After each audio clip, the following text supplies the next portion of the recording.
All right, so my review of the 2023 Model S Plaid. That's a Tesla Model S Plaid. So what's my review?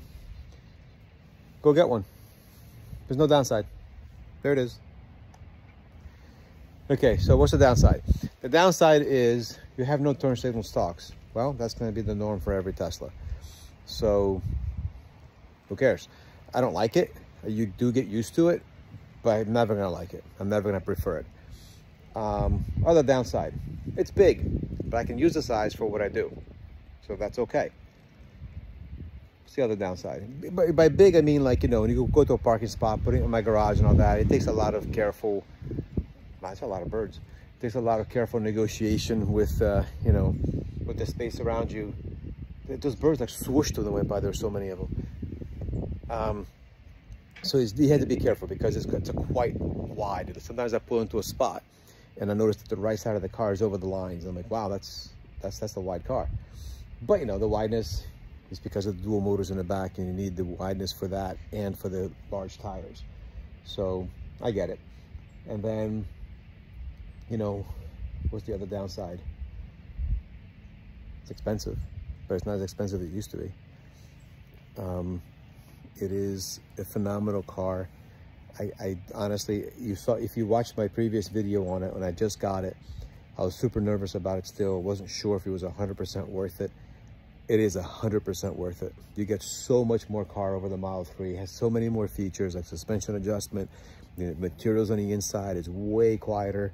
It does handle better. The steering wheel response is slower than the other one than the Model 3 Performance, because it's different ratio. So it's slower to turn, like from all the way to one, lock to lock as they call it, from all the way to one side to the other. It's like 2.25 to 2.5 turns lock to lock, and the other one was 2.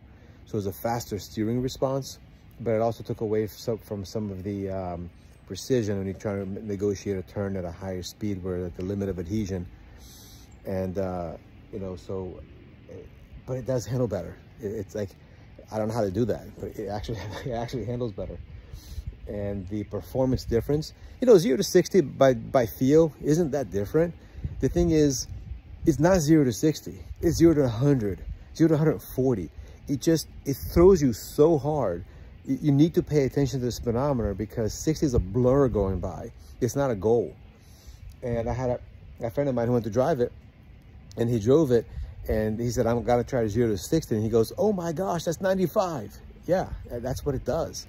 And that's the dangerous part of that about the car, is that it will absolutely get into triple digits without even perceiving it, because it's so quiet and it's so fast and it gets there so quickly.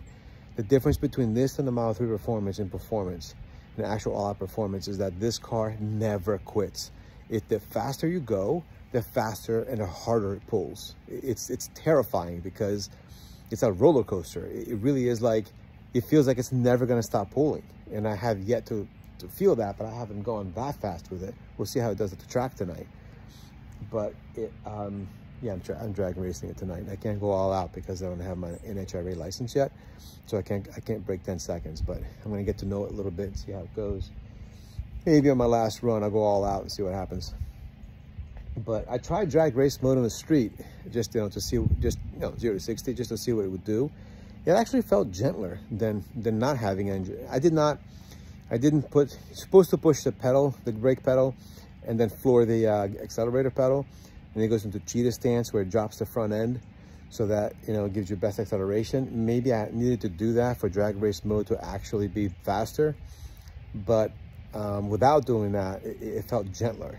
So I may be missing something, but I'll play with it in the track tonight and see what we can do. But then I'm gonna have to back off. So we have to look at my 60-foot times and 1/8 mile times, because in a 1/4 mile I'm gonna have to back off because I don't want to get kicked out.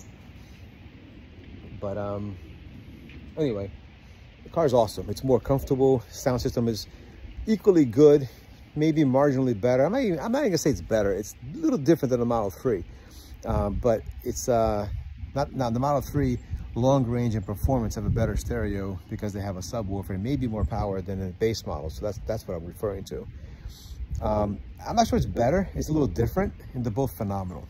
This is supposed to have 960 watts of power. And I think it's 500 watts on the other car, but honestly, I don't know. Maybe this has a little bit stronger bass. I'm not sure, but Taylor Swift sounds good in all of them. And then, you know, I think it looks awesome. And the extra space comes in handy for me. It's like, you know, I really don't have anything bad to say. What I say, you know, if you're on the fence, you're not sure if it's worth it over a Model 3 performance and affordability is not an issue, get it. Absolutely get it. It's worth it. Especially now the prices are all-time low. It is such an awesome car. It does everything. It's, you know, you can drive it in the rain, you can drive it in the snow, although those tires probably won't be happy. But I've done it before in another car with those tires. So yeah, you can drive it year round. And you can use, you know, you fit a lot of stuff in it, a lot of people in it, and then you race it on the weekends. It's like it does. I've never had a car that does everything and does everything well. So yeah, it's a huge, this is a huge, you know, I don't know. I'm a huge proponent of the Model S Plaid. It is such an incredible car, and I can't really put words to it. You know, I don't have any regrets. I would get it again tomorrow. If it caught on fire, I'd buy a new one tomorrow.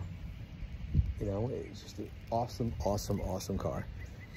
And I mean, I had the rear left door adjusted a little higher because it was rubbing at the rocker panel. Not that you can see it from the outside, but it just wasn't even. Now it is. And the front of the hood was a little bit off, and I adjusted that too. No big deal. It's all adjusted and good. I put PPF on it. I had it ceramic coated, and you know, it's filthy dirty now because I've been driving it 1,600 miles, rain or shine.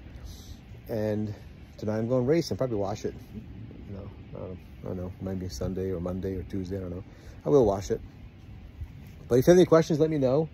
Any specific questions or whatever, leave it in the comments below. I always answer my questions. And I guess that's it. I mean, it's not much of a review, I guess, because the car is just amazing.